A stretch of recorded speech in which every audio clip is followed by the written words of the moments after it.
एक बार की बात है कि महर्षि वेदव्यास अपने आश्रम में तरुण ब्रह्मचारियों को व्याख्यान देते। इस व्याख्यान के दौरान वे बता रहे थे कि तरुण ब्रह्मचारियों को स्त्रियों से हमेशा सावधान और सतर्क होना चाहिए, क्योंकि काम का आवेग बहुत शक्तिशाली होता है।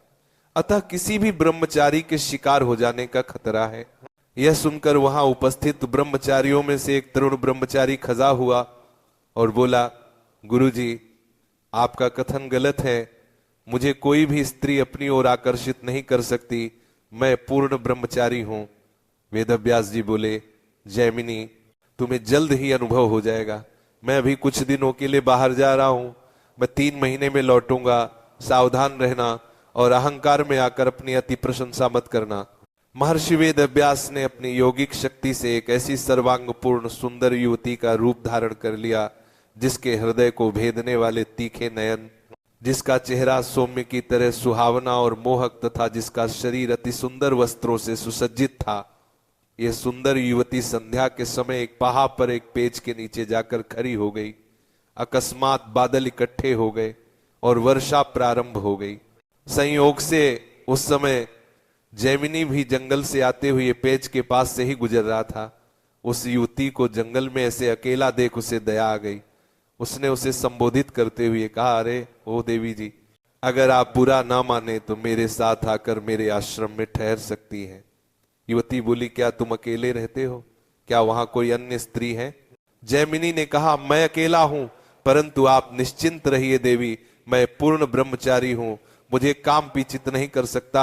मैं संपूर्ण विकारों से मुक्त हूं। आप वहां निशंक रह सकती हैं। युवती बोली, एक तरुण कुमारी कन्या का एक ब्रह्मचारी के साथ रात्रि में अकेले रहना उचित नहीं है।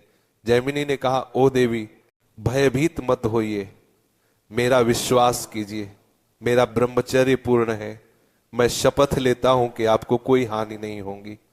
तब युवती रात्रि में उसके आश्रम में रहने को सहमत हो गई। जैमिनी आश्रम के बाहर और युवती आश्रम के अंदर सोई। लगभग आधी रात के समय जैमिनी के मन में वासना की ललक उठी, किंतु उसने इसे उपेक्षित कर दिया और फिर से सो गया। इस बार तेज ठंडी ठंडी हवाएं चलने लगी। जैमिनी उठा और दरवाजा खटखटाया और कहा, ओह देवी, बाहर बहुत ज्यादा ठंडी हवाएं चल रही हैं।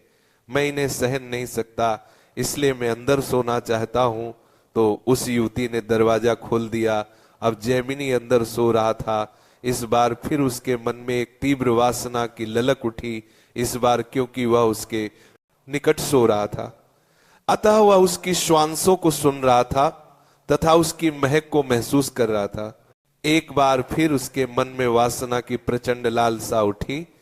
इस बार वह अपना विवेक खो बैठा और उठकर उस सुंदरी का आलिंगन करने के लिए आगे बढ़ा ही था कि वेदव्यास ने अपना असली रूप धारण कर लिया और कहा, ओह मेरे प्रिय जैमिनी, कहां है तुम्हारा पूर्ण ब्रह्मचर्य? क्या तुम अब भी पूर्ण ब्रह्मचर्य में स्थित हो? क्या कहा था तुमने जब मैं व्याख्यान दे रहा था? जैमिनी ने शर्म से अपना सिर झुका लिया और बोला, गुरुजी, मुझसे बहुत बड़ी गलती हो गई, कृपया मुझे क्षमा कर दीजिए। यह दृष्टांत हमें बताता है कि जब एक महान इंसान माया के प्रभाव से चला जा सकता है तो हम क्या चीजें। इसीलिए एक ब्रह्मचारी को हमेशा सावधान रहना चाहिए।